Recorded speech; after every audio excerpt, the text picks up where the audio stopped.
We've got a review today, so for the exam, so do you want to simply start at the beginning, start at 6.1 and work all the way with 6.8 and do problems, or do you have individual problems that you want to ask because you feel like you understand some of the material and others are a little beyond you? I think you do better with generalization.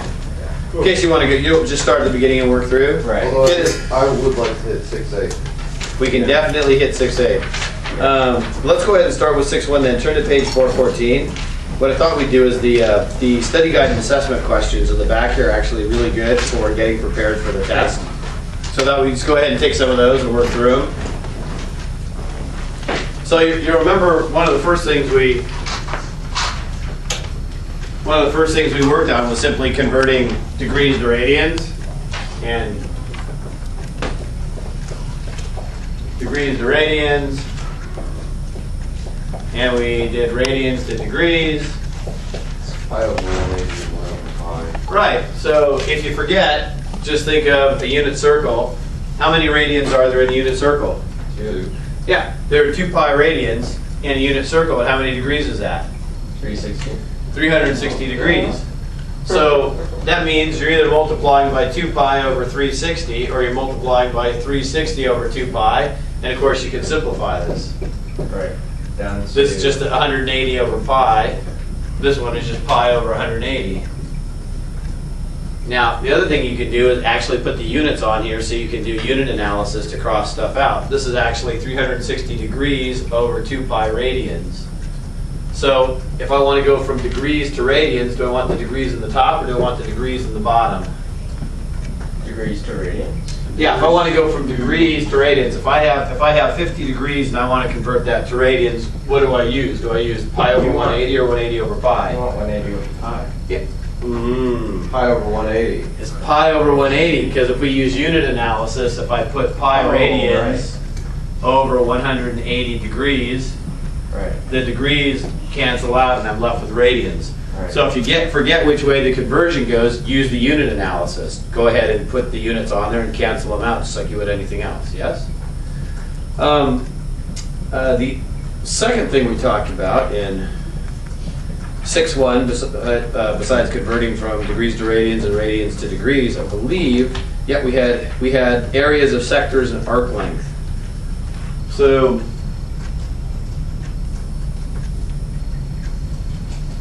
if I have a circle of radius r, and that degree is in radians, or this angle is in radians rather than degrees, how long is that arc? Theta.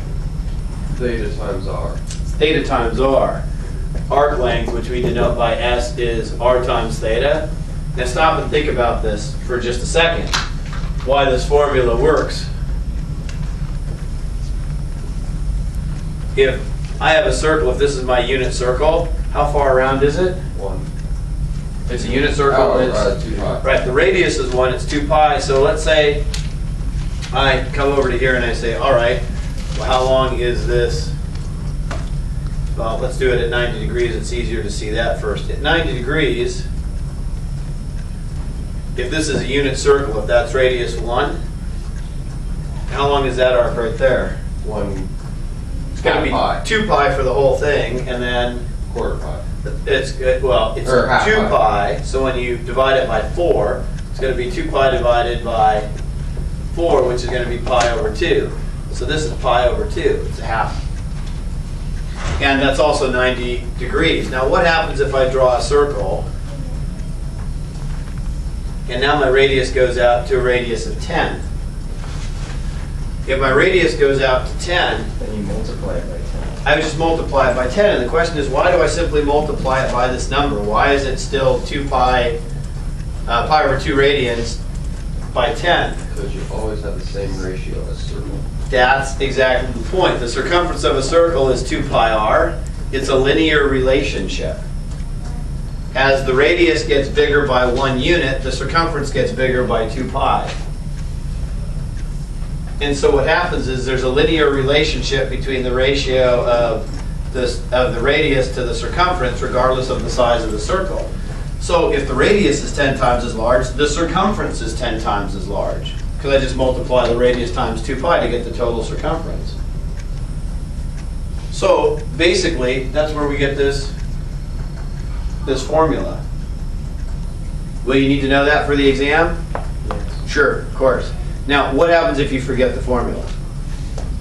I mean, this happens. This is a morning class. So you come to school and your mind is totally blank. The caffeine hasn't hit your system or whatever the problem is. You have it happen. How can you figure out if I say here's a 50 degree, here's my circle, and there's an angle, and it's a 72 degree angle, and the radius is 15. How long is this arc? How could you figure it out if you didn't remember the formula? Yeah, you'd use your basic geometry, right? I mean, because we're doing everything in radians and we're graphing sine waves, we're learning how to use radians. But you can do this with degrees. You could say, how big around would be the circumference of the entire circle? 360. The entire circle would be 2 pi. Well, let's not do it in pi since we're doing degrees. It's going to be, it's called 2 pi r, 15. It's going to be 30 pi all the way around. But how much of the circle do we have? 72 over 30. We have 72 degrees over 360 degrees. So we basically, if you simplify this is a fifth. So I have 1/5 times 30 pi. So this will be 1/5 times 30 pi. So it's going to be 6 pi. I mean, that's something you could have done back in your old geometry days. So do you have to convert stuff to radians in order to find arc length? No, it's just really convenient. But if you get stuck, go back to what you remember. I know that you're all still more comfortable with degrees because you've used that longer and we're still getting comfortable with using radians. Well, if you can't make it work with radians, make it work with degrees. Yeah? How about the area of a sector? We said that the length of this piece is r theta. What if I wanted to know the area of that piece? What's the formula? Well, let's see. The function for area of a circle is pi r squared. Half r squared theta. Okay, so the entire circle would be pi r squared. But we're just asking for this part of the circle. So this would be, you're exactly right, exactly where the formula comes from. Pi r squared is the whole circle, and I just want that percentage. So this is, we're doing this in radians. This piece of it is theta radians. How many radians in the whole circle? 3. How many radians around it? 2. It's 2 pi radians for the whole circle. So, and how many radians is this? It's just theta.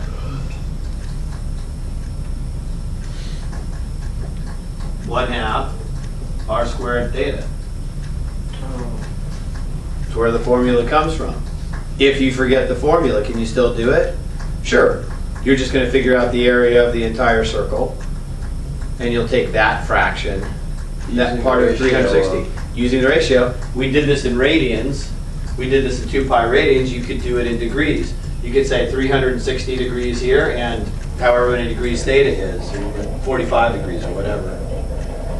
The reason this is in radians is because usually this is in radians, so you just keep the units the same. But again, if you're having trouble doing the problems in radians, convert everything to degrees.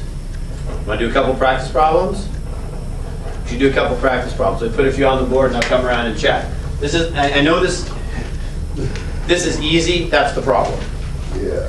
This is so easy that people worry about all the harder stuff that we're doing later in the chapter graphing, and they forget how to do the simple stuff, and you guys end up missing the simple stuff and getting the hard stuff. I prefer you get all of it. So let's put a couple problems on the board. I'll come around and check, make sure it's good. So the first ones are convert these degrees to radians and these radians to degrees.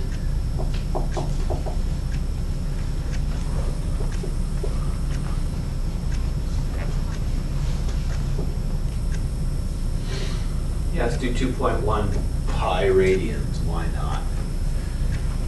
And then we'll just use a number. We'll do 14.278. These two are in degrees, these two are in radians. So convert these to radians, convert these two to degrees.